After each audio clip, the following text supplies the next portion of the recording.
EXL English Podcast. I'm Mina, I'm an English teacher, and I'm a scar haver. I have scars. I'm sorry. Hi, my name is Marilou. I'm an English teacher, and I am a pollen allergy haver.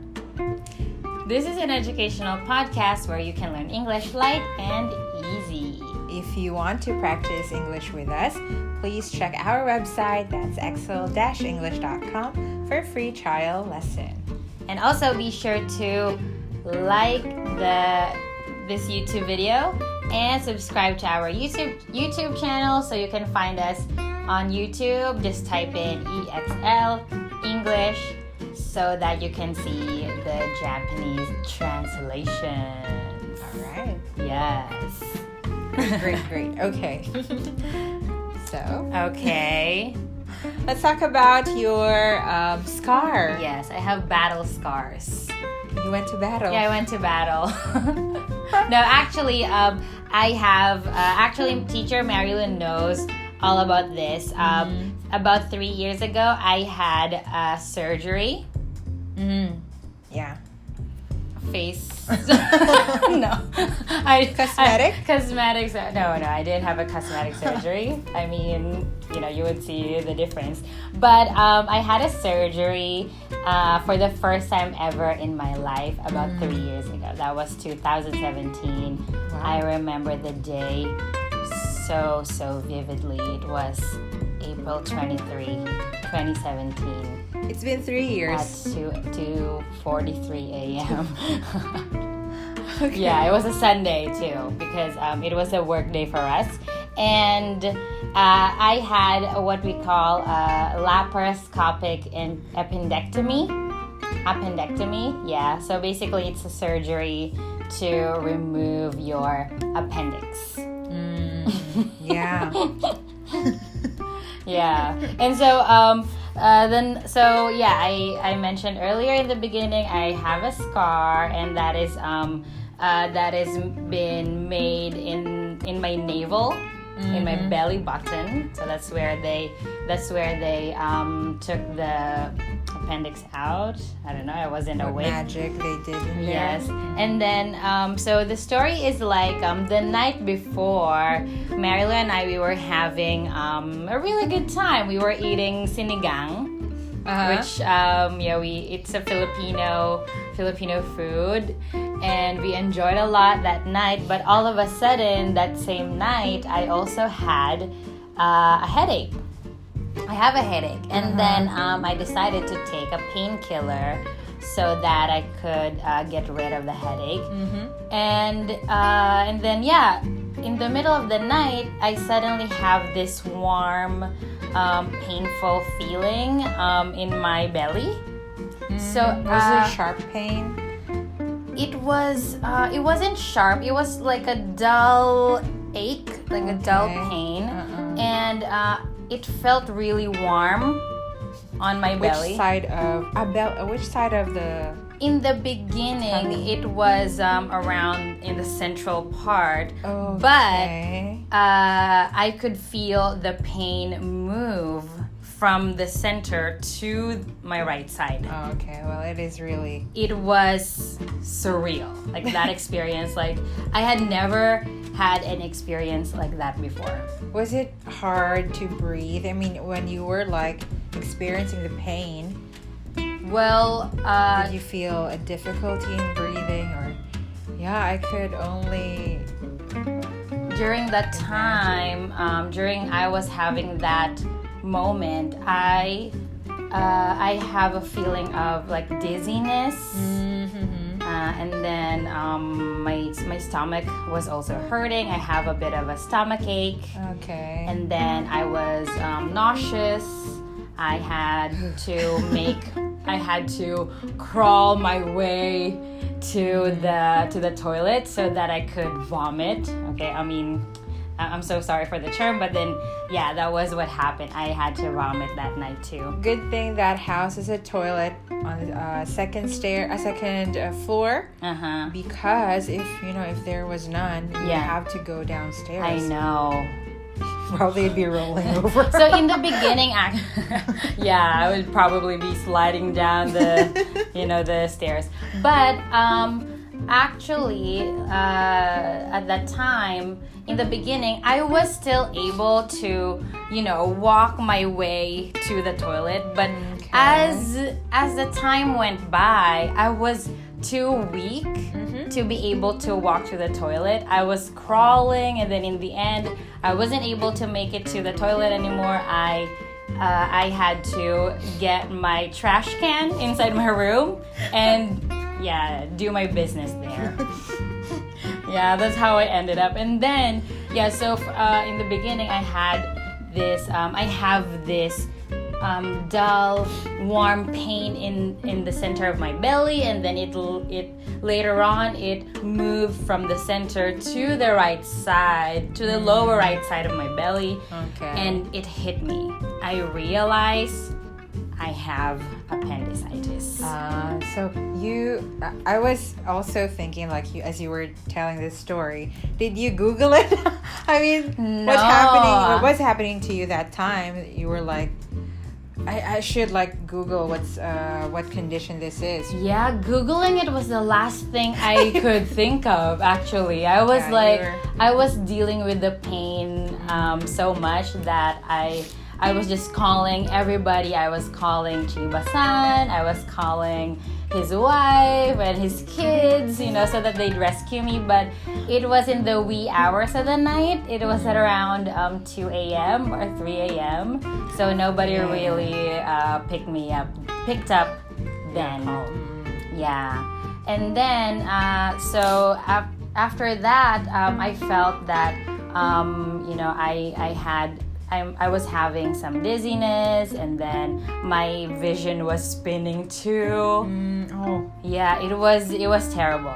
And then after many trips to the toilet, I was trips. I can't count how many times I had to crawl my way from my room to the toilet just to just to release whatever it is that my body didn't want.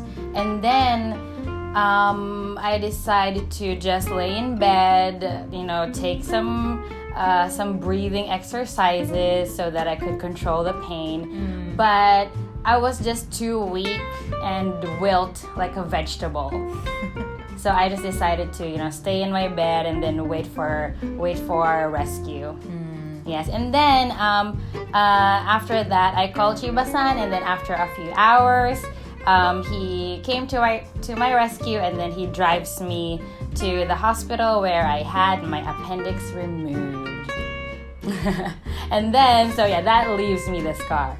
And right after the surgery, I called my mom and told her everything and reassured her that everything was okay. But of course, she was still dead worried about me that For time. Sure. And then I called her multiple times in the day during my admission in the hospital so that I could take away a little bit of her worry. Yeah, so that's the story of my belly button scar. Yeah. That's real. I mean, I have maybe other friends who have had the same surgery, but his scar was probably different from yours. Yours is in the navel. And I think normally people would have it on the right side of their tummies, right? Yeah. So I actually Googled it, and then there are of course, maybe multiple ways on how to get your appendix removed. The one that probably our friend had was an appendectomy. Okay. So that leaves you a bigger scar, a larger one, and that is on the right side of your lower belly.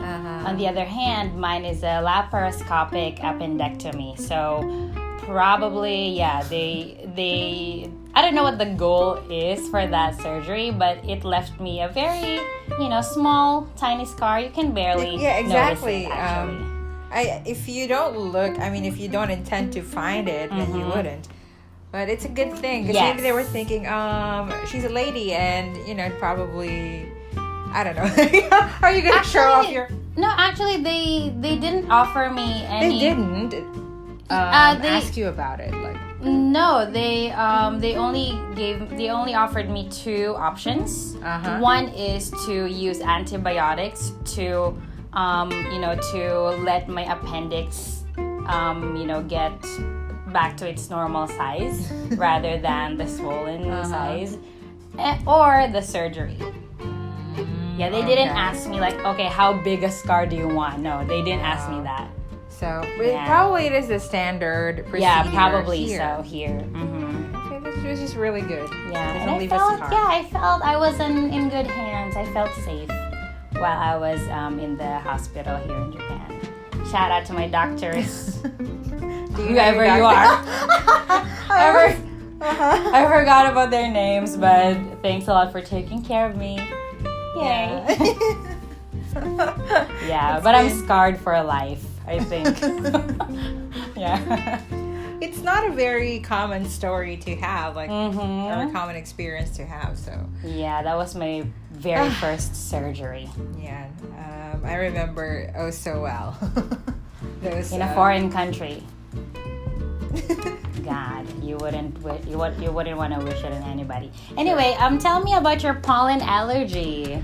Yeah, well, like I have mentioned previously, I have allergic reactions to plant pollen, especially cedar, I think, because I have the symptoms around early spring or like late winter. So it's really before I came here, I didn't have it. I only have asthma and house dust allergy. Okay. But maybe 2 years later, I suddenly started having the symptoms. Okay. I thought it was kind of comforting to have it before, because I'm like, okay, I'm like one of the many who have it. I see. You're one of them. Yeah, exactly. So you're I'm like, blending in the country. Okay. Yeah, so I thought it was quite okay at first, but now, like I'm counting the years, like 4th year of having it, I'm so fed up. Has it been 4 years already? I think it's already been 4 years. It's terrible. Imagine.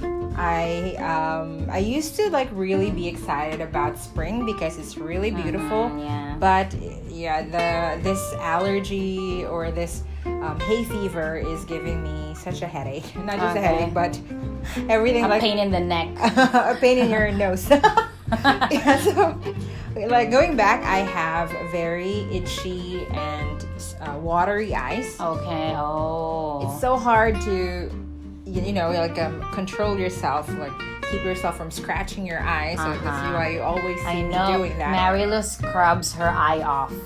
Both her eyes off. Like I really literally want to rinse my eyes. Like take off your eyeball and then put it in a basin of water and then shake it there and put it back in. That's it. That's perfect. Like that kind of feeling, because your eyes are really so itchy. And then I also have very clogged and runny nose, which is very annoying. It's hard to breathe from your nose. Yeah. So I breathe through. Yes, I breathe through my mouth. And she's a mouth breather. Yeah. And that is why I usually have dry throat around this time too. Oh, so many side effects. Not the best feeling in spring. So I'm like, is it only in spring? Do you only have pollen allergy in spring? It is much stronger in spring and it's more intense. late like early summer, and then sometimes in autumn too. I hear it's more intense in autumn for other people because of the particles are much bigger in autumn.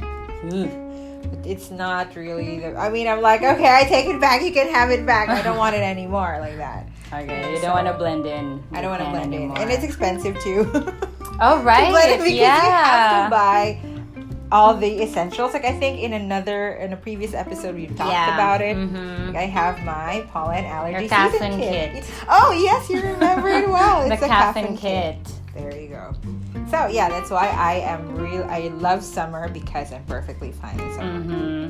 there you go. I see. Okay. Thanks so much for telling us about that. So actually, the grammar point I wanted to highlight for today's episode is using have to talk about your condition, especially illnesses or symptoms. Okay. So in English, we use the word have and then the illness or the symptom that you are feeling to explain the pain or the condition you're going through.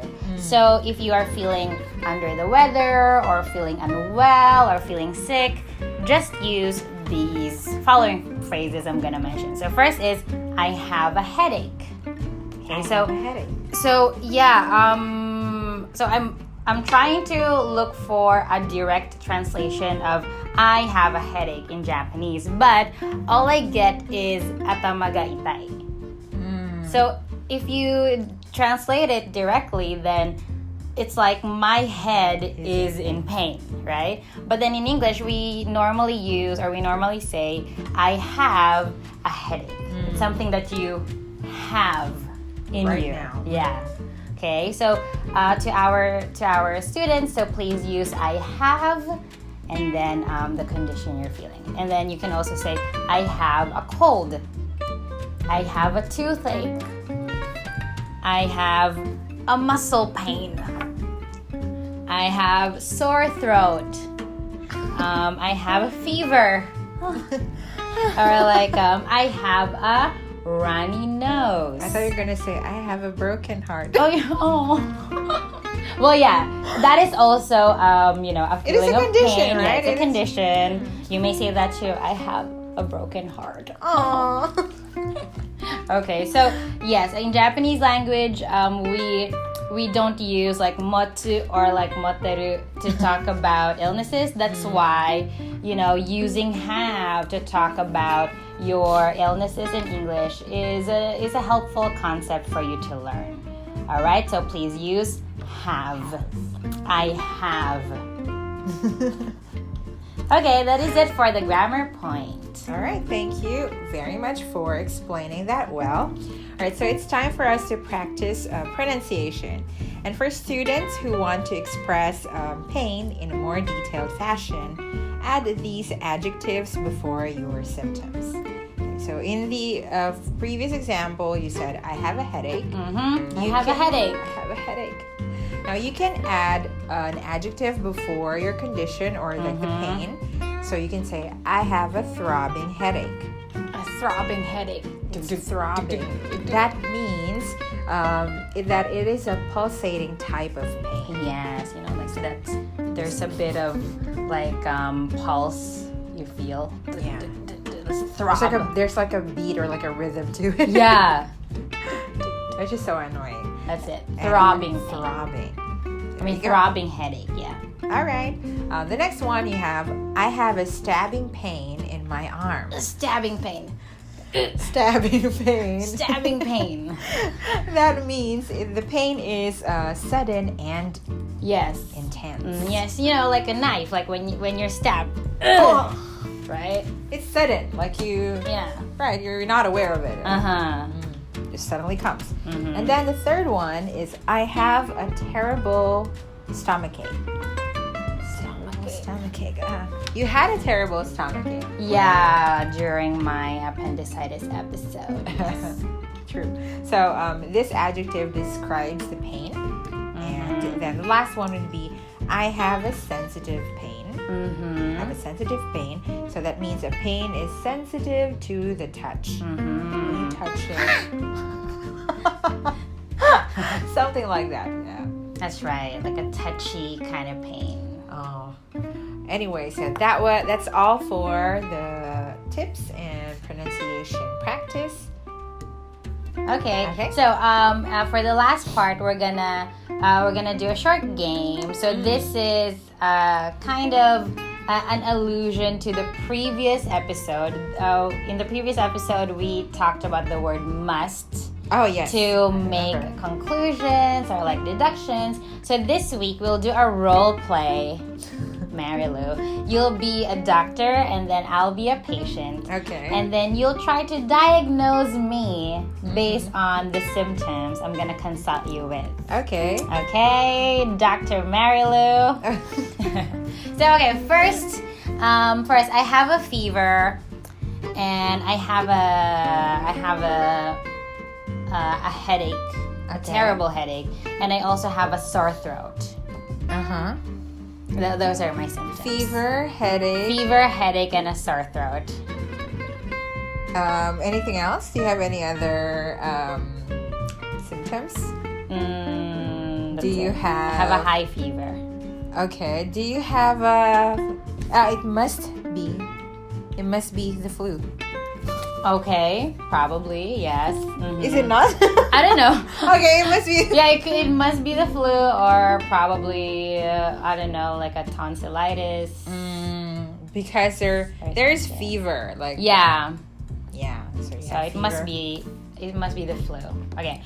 Next, I have a throbbing pain on the one side of my head. And then I have sensitivity to noise and light. Uh-huh. Again, so what was that? Once more, the first sentence. I have a throbbing pain on the one side of my head. Just the one side.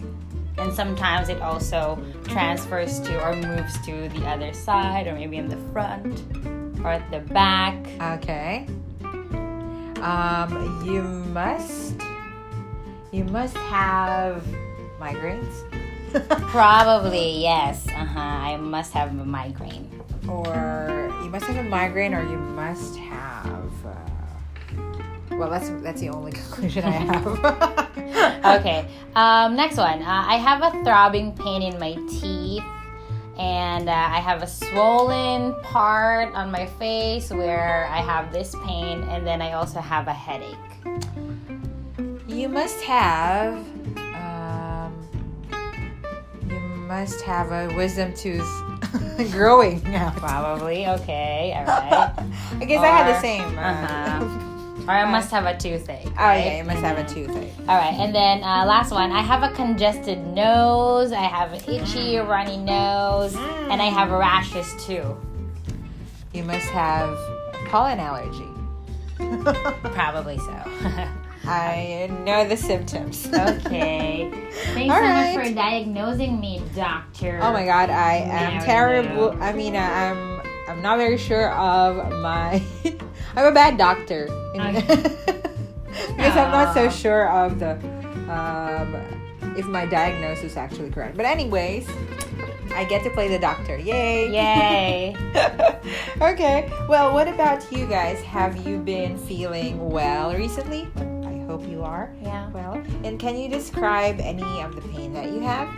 So, do you want to practice more? Go to our website, EXL-English.com for a free trial lesson. Take care always!